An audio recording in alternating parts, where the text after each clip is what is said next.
And yeah, that closes off Windy City Riot, and we had a lot of New Japan fans that were upset about Jon Moxley winning the title and being mad that an AEW guy has it, that Naito hasn't have a long title run, and yeah, the New Japan Reddit totally melted down. A lot of angry LIJ fans right now. A lot of angry fans, a lot of fans that were adamant afterwards that this guy was gonna never tour in Japan with the title, never defend the belt, that it was going to be iced and it'd be controlled by Tony Khan, which it probably is somewhat controlled by Tony Khan. He was at the show, by the way, and instead of at Collision? Is that the No. Rampage? No. Well, Rampage is taped on Wednesdays. Oh, okay. But it airs on Friday. There was some show on Friday where people were like, he's not at his own show. I think people were just being funny because Rampage is on Friday. It airs on Friday, but it's not taped on Friday? Right. Oh, gotcha.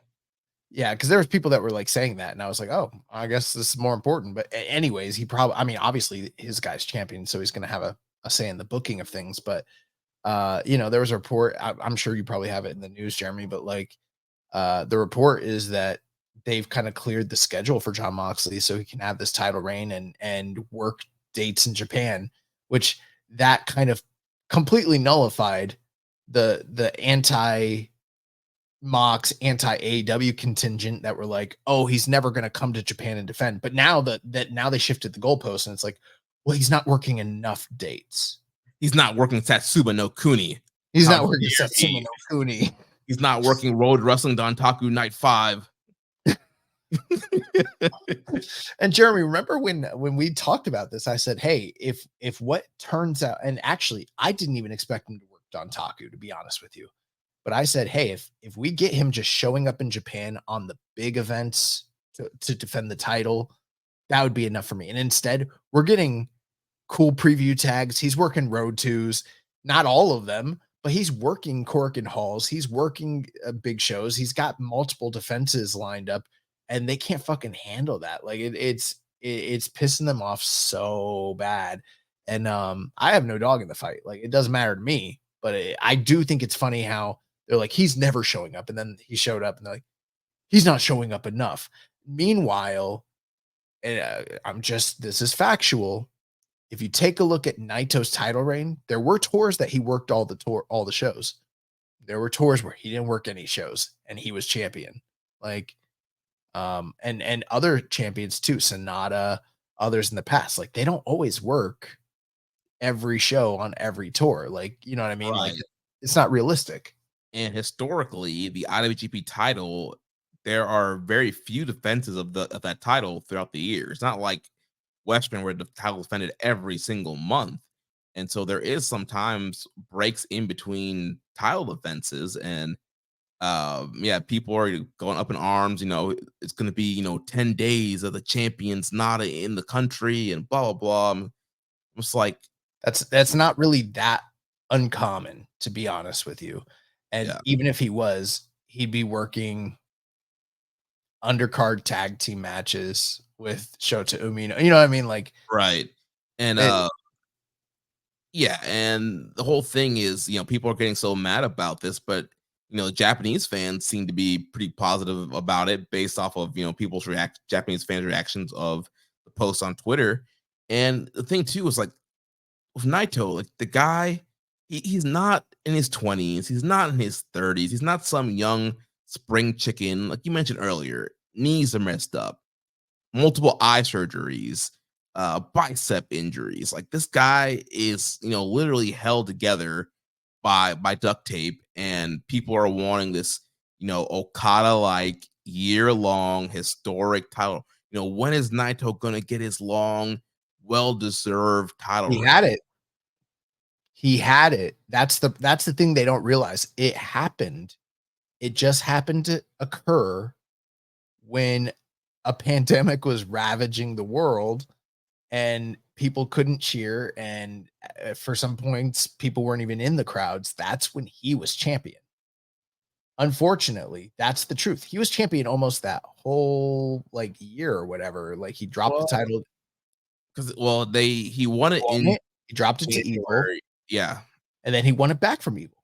Yeah, but people want a long, continuous, no drop. They It's want him never to gonna have happen. a 12-month title reign, 2 defenses every month. They want him to break the title defense record. They want him to have this historic It's never long. going to happen. I know. The fact of the matter is, every time he's ever won the title, he had never defended it more than one time successfully. This title reign he just had is the most successful title reign that he's ever had. And, you know, people don't want to hear this, but it's true. Naito is very much in the vein of a Dusty Rhodes, a guy that is charismatic and big enough as a draw on business to not need the title, and who is better as a character chasing the title and coming up short and then winning it on occasion, but never having a lengthy title run. That's the kind of character that Naito is, and it's very similar to Dusty Rhodes, a guy that chases, who is beloved by the fans, the biggest draw, the biggest star. But he doesn't need the title, and that has always been Naito. They had an opportunity to do this. The reality is, what Wrestle Kingdom would have been 12? 12. Yep. They could have pulled the trigger. Wrestle Kingdom 12.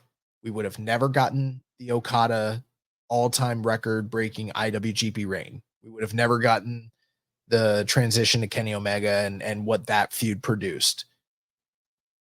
We could have gotten that reign from Naito at that point. His body's broken down. He's older. He can't go on that level. He can't carry the company. And it's probably, from a stress and reliability standpoint, better for him to just not have the title at this point, because we don't know when this man was going to fall apart, and it still could be coming. So for the time being, Mox has the title. It looks like, based on the first 2 title challengers that he has, because it looks like they're doing him and Umino. That Umino match might happen sooner rather than later, because it seems like that match is coming up on Resurgence based on the post-match comments that they had with one another.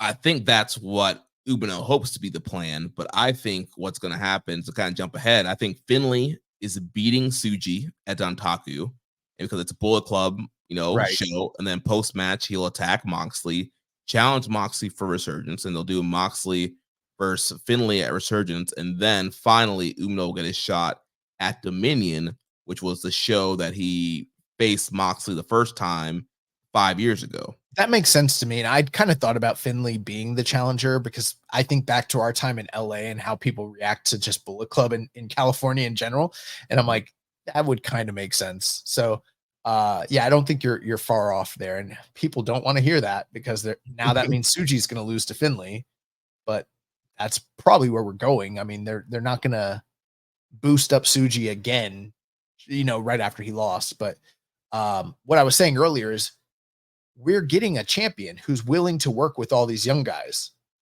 I don't know if Naito was wanting to do jobs for young guys. There was a rumor that wasn't the case, and maybe that's why he's dropped the title to Mox. I don't know. We know that the rumors were that Okada didn't want to work with these guys. So I mean, complain all you want, but at the very least, you have a guy who's willing to go out there and mix it up with these young guys that everyone's been complaining for the past year or so. Why aren't these guys getting opportunities? Why aren't they fighting for the title? Why are they not in the main event? Well, now you got a champion who's willing to do business and work with them and probably put over one of them, and it's not enough. Even though we're getting more than you would normally expect from any Western white AEW champion that would be put in the same position. So it's comical. But, we're 2 hours in, so let's get to these questions so we could cover the rest of this shit. Yeah, The Rock talked about, Cody crybabies. Well, now we got to deal with the Naito crybabies.